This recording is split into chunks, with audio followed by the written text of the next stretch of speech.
नमस्कार दोस्तों, मेरा नाम है सोहित कुमार और आप सभी का स्वागत है हमारी यूट्यूब की ऑनलाइन क्लास पर। हम लोग पढ़ रहे हैं साइंस के अंतर्गत बायोलॉजी। बायोलॉजी में हम लोगों ने डिजीज टेस्ट एवं ट्रीटमेंट को अगले वीडियो में जाना था। अब उसी को विस्तार में जानते हैं कि कौन सा क्या काम करता है, किसमें क्या दिक्कत आती है। सबसे पहले क्या था, अनुवांशिक रोग। यानी अनुवांशिक रोगों में कौन कौन से आते थे, इसको याद करने के लिए मैंने आपको एक ट्रिक बताई थी। क्या बताई थी, क्या थी ट्रिक? शिव ही सुंदर है, शिव ही सुंदर है। सा से हो जाता था सिंड्रोम, वा से वर्णांतता, ह से हीमोफीलिया। अब जो सिंड्रोम होता है वो कई प्रकार का होता है, तो इनमें कुछ सिंड्रोम मैंने लिखे हैं। सबसे पहला क्लाइनफेल्टर। अब क्लाइनफेल्टर सिंड्रोम होता क्या है, तो इसमें जो है पुरुषों में नपुंसकता आ जाती है। पुरुषों में नपुंसकता का मतलब होता है कि वह अपने वंश को आगे नहीं बढ़ा पाता है, यानी प्रजनन की जो क्रिया होती है उसमें करने की क्षमता नहीं होती है। अब होता क्यों है, हम जानते हैं कि 23 पेयर्स या 46 गुणसूत्र होते हैं, यानी 23 जोड़ी या 46 गुणसूत्र होते हैं। इन्हीं गुणसूत्रों से हमारे जो शरीर का बायोडाटा है डीएनए के रूप में एक पीढ़ी से दूसरी पीढ़ी में जाता है। अब इसमें दिक्कत क्या आती है कि जो एक गुणसूत्र बढ़ जाता है, यानी 47 गुणसूत्र हो जाते हैं। एक गुणसूत्र बढ़ जाता है, इसके कारण पुरुषों में नपुंसकता आ जाती है, जिसे हम क्लाइनफेल्टर सिंड्रोम कहते हैं। दूसरा कौन सा है, दूसरा है टर्नर सिंड्रोम। टर्नर सिंड्रोम में क्या होता है कि जो महिलाओं में बांझपन आ जाता है, यानी उनको बच्चे नहीं होते हैं। अब उनमें क्या होता है, गुणसूत्र वहां भी काम करता है। उनमें जो गुणसूत्र होते हैं वह एक कम हो जाता है, यानी 45 यानी 45 हो जाते हैं। इसमें 47 हो जाते हैं, एक ज़्यादा हो जाता है और इसमें एक कम हो जाता है। अगला आता है टाउन सिंड्रोम। टाउन सिंड्रोम में होता क्या है कि जो बच्चा होता है या जिसमें होता है वह कद में छोटा हो जाता है और सर थोड़ा सा भारी हो जाता है, और क्या होता है, मंद बुद्धि हो जाता है। यानी कद छोटा हो जाता है और उसका जो मानसिक विकास है वह कम हो जाता है, यानी मंद बुद्धि हो जाता है, जिसे हम मंगोलिज्म कहते हैं। यानी जिसे हम मंगोलिज्म कहते हैं क्योंकि जो मंगोलिया के लोग होते हैं उनका कद छोटा होता है, फेयर होते हैं, और उनको इस प्रकार से इनका कंपेयर किया जाता है, तो इसे मंगोलिज्म कहते हैं। किसको? डाउन सिंड्रोम को। फिर आते हैं पटाउ सिंड्रोम। पटाउ सिंड्रोम में क्या होता है कि कभी कभी आपने देखा होगा कि बच्चा होता है नवजात, यानी जब पैदा होता है वह इसके पैदा होते ही वह पेट से ही उसके जो ऊपरी होंठ होता है वह कटा या फटा होता है, जिसे हम क्या कहते हैं, पटाउ सिंड्रोम। इसमें यही बात बताई गई है कि नवजात शिशु के ऊपर के होंठ जो होता है वह फटा होता है या कटा होता है। अब आते हैं वर्णांता। वर्णांता होती क्या है? वर्णांता जिसको होती है वह लाल एवं हरे रंग में भेद नहीं कर पाता है, यानी उसको पहचान नहीं पाता है कौन सा लाल है कौन सा हरा है, उसमें अंतर करने में की क्षमता उसमें नहीं होती है।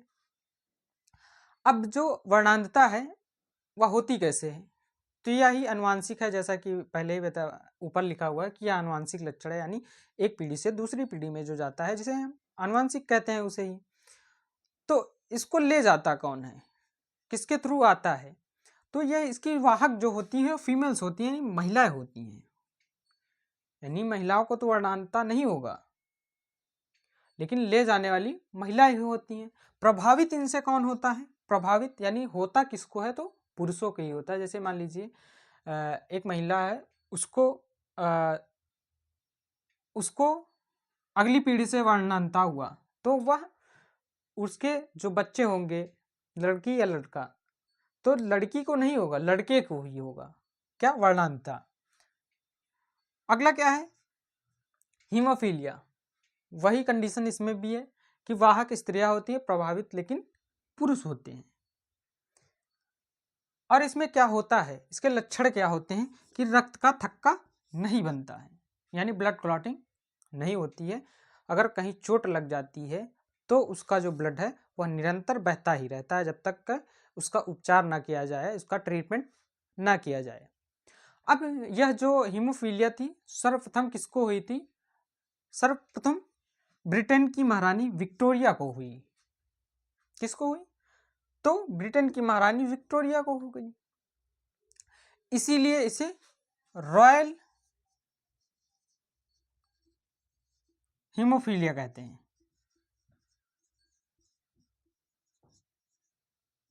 क्या कहते हैं?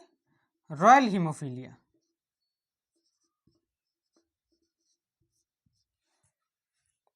कभी कभी पूछ लेता है रॉयल हीमोफीलिया क्या होता है। मैंने आपको विटामिन्स और प्रोटीन पढ़ाते हुए बताया था। अच्छा, कौन कौन से विटामिन होते हैं जो रक्त का थक्का बनाने में सहायक होते हैं? तो कौन कौन से दो थे?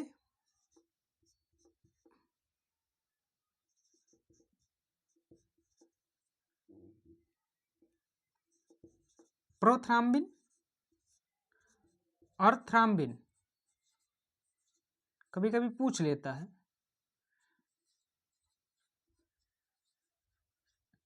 यह प्रोटीन थे। और विटामिन कौन सा है? विटामिन के। विटामिन के है जो रक्त का थक्का बनाने में सहायक होता है। विटामिन को के को हम क्या कहते हैं? धूप का विटामिन।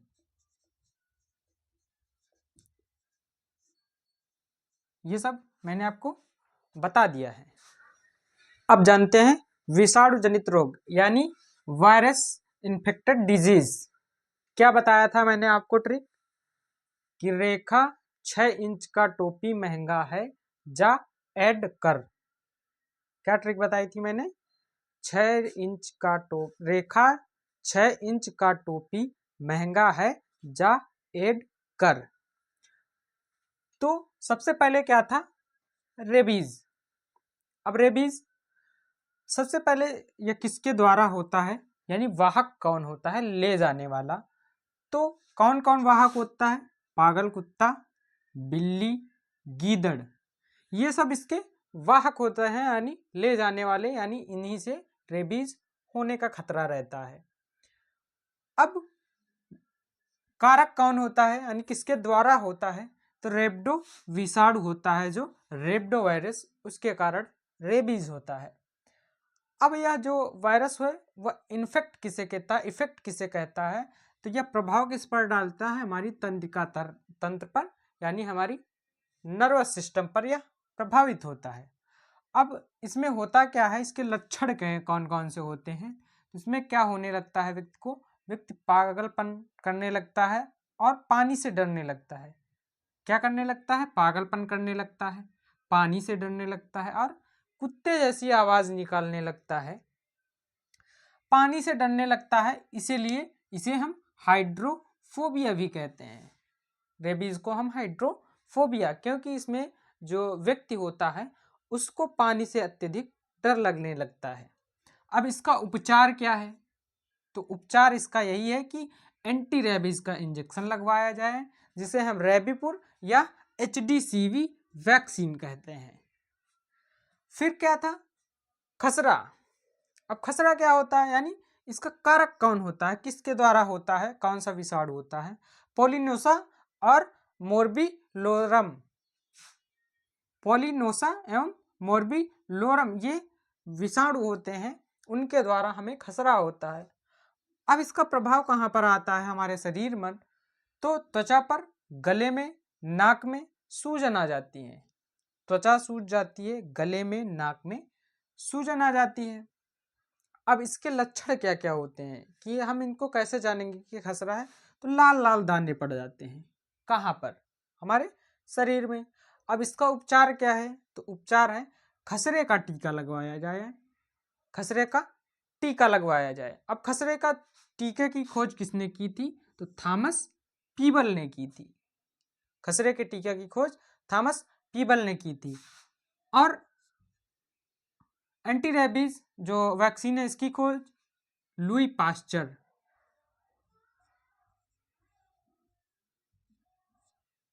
लुई पाश्चर नामक वैज्ञानिक ने की थी खोज। फिर आते हैं तीसरे नंबर पर, कौन हो जाती, 6 इंच का छोटी माता। अब छोटी माता क्या होती है, तो इसके कारक कौन होता है, तो इसका कारक होता है वेरिसेला विषाणु, यानी वेरिसेला वायरस के द्वारा या छोटी माता होता है। अब प्रभाव क्या होता है, इसका प्रभाव कहाँ पर पड़ता है, तो इसका प्रभाव हमारे शरीर के त्वचा में पड़ता है।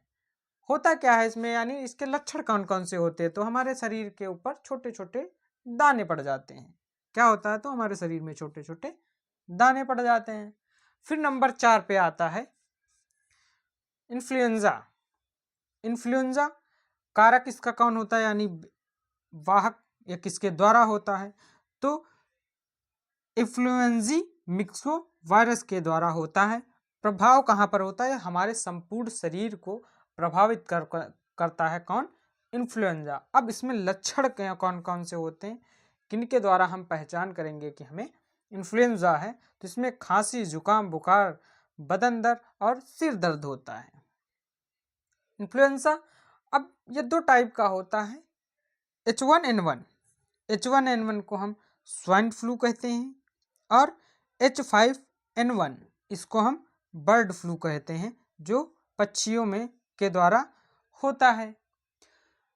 फिर आते हैं चेचक।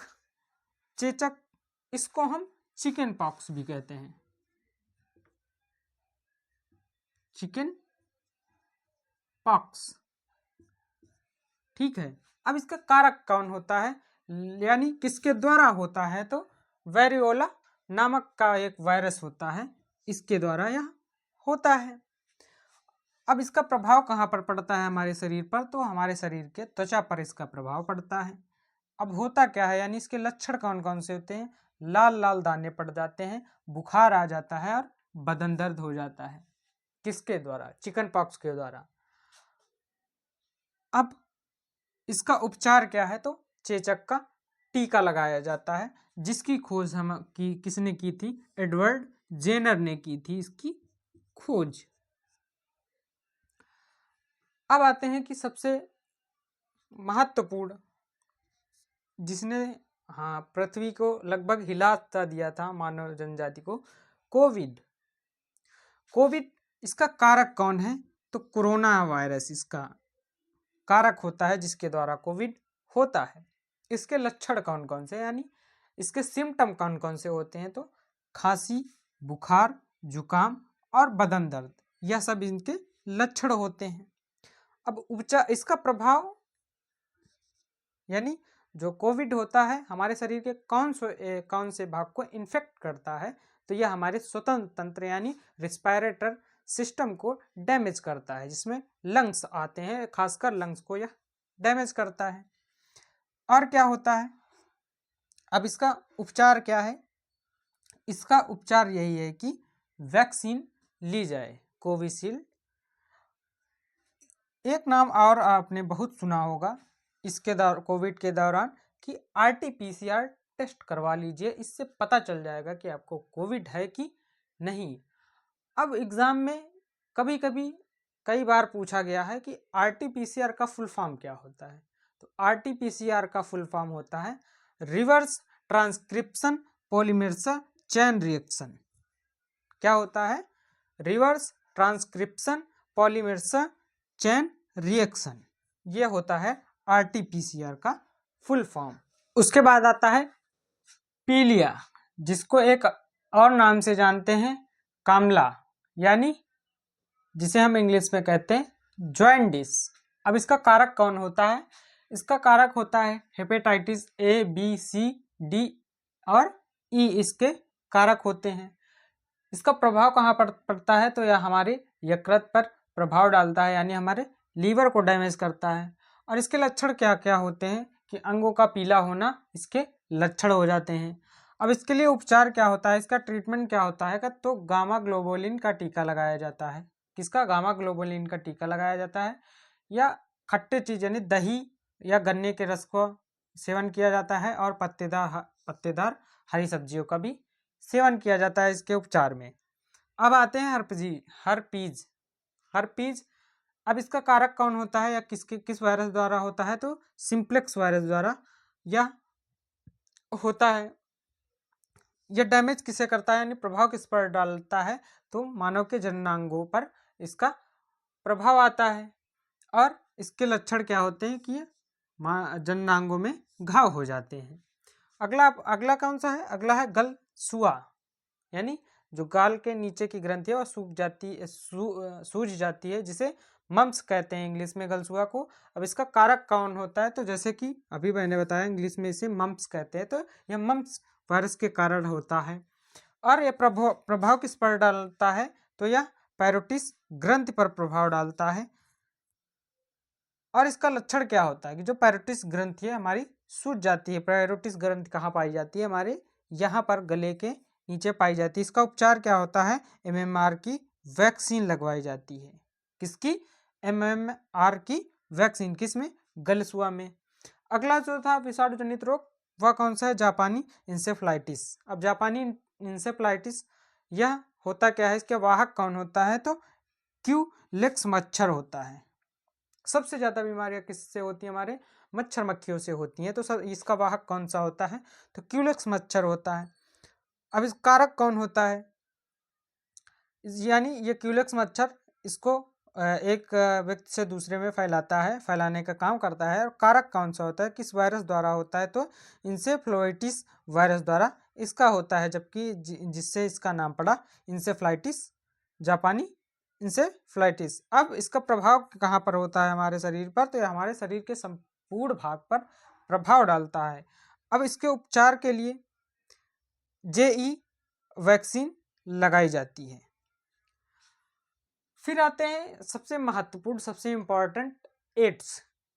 अब एड्स का फुल फॉर्म क्या होता है, सबसे पहले जान लेते हैं। Acquired immuno deficiency syndrome. क्या, एक्वायर्ड इम्यूनो डिफिशियंसी सिंड्रोम। अब ये किसके द्वारा होता है, इसके कारक कौन होता है, तो HIV, जिसको इंग्लिश में ह्यूमन इम्यूनो वायरस कहते हैं, इसके द्वारा HIV होता है। अब यह प्रभाव क्या डालता है, यानी हमारे शरीर के किस अंग पर प्रभाव डालता है, तो यह हमारे शरीर की लिम्फोसाइट सेल्स जो होती हैं उनको यह बड़ी तेजी से खत्म करता है, यानी उनको नष्ट कर देता है। किसको, लिम्फोसाइट। लिम्फोसाइट क्या करती है हमारे शरीर में, जो प्रतिरक्षा होती है, यानी बाहरी आघातों यानी से बचाते हैं। बाहरी आघातों से बचाने का तात्पर्य यह है कि बाहरी जो वायरस होते हैं उनसे लड़ने की क्षमता देता है, यानी प्रतिरक्षा करता है हमारे शरीर को। तो यह लिम्फोसाइट को नष्ट कर देता है, यानी प्रतिरक्षा तंत्र को नष्ट कर देता है। अब इसका कारक यह किस वायरस के द्वारा होता है, पहला कारक। और कारक दूसरा, यानी इसमें और किस द्वारा यह फैल सकता है, तो यह फैलता किसके द्वारा है, इसको वाहक कर लीजिए। क्या कर लीजिए, वाहक। यानी ये किसके द्वारा होता है, तो संक्रमित यौन संबंध और रक्त आदान प्रदान और सिरिंज जो जिससे इंजेक्शन लगते हैं और स्तनपान से इसका वाहक होने की संभावना रहती है। यानी वाहक होते हैं कौन कौन से, संक्रमित यौन और रक्त का आदान प्रदान, सिरिंज और स्तनपान। अब इसमें लक्षण कौन कौन से होते हैं, क्या लक्षण होते हैं कि हमें HIV है, तो इसमें कमजोरी आने लगती है, व्यक्ति को जननांगों में खुजली होने लगती है, और सबसे इम्पोर्टेंट जो सोते हुए पसीना आता है और उसका शरीर सूखने लगता है। अब इसका टेस्ट करने के लिए क्या किया जाता है, यानी परीक्षण किससे किया जाता है, तो एंजाइम लिंक्ड इम्यूनो सॉल्वेंट एस्से, इसके द्वारा इसका परीक्षण किया जाता है कि एड्स है या नहीं। अब इसके उपचार के लिए AZT का यूज किया जाते हैं, यानी AZT होता क्या है, जिडोडिन एजिथोमाइड। क्या था, जिडोडोविन एजिथोमाइड, इसके उपचार में लिया जाता है। अब अगला कौन सा था, डेंगू, जो विषाणु जनित यानी वायरस इन्फेक्टेड डिजीज होता है डेंगू। इसको हम पित्त ज्वर या येलो फीवर या बोन ब्रेक फीवर भी कहते हैं।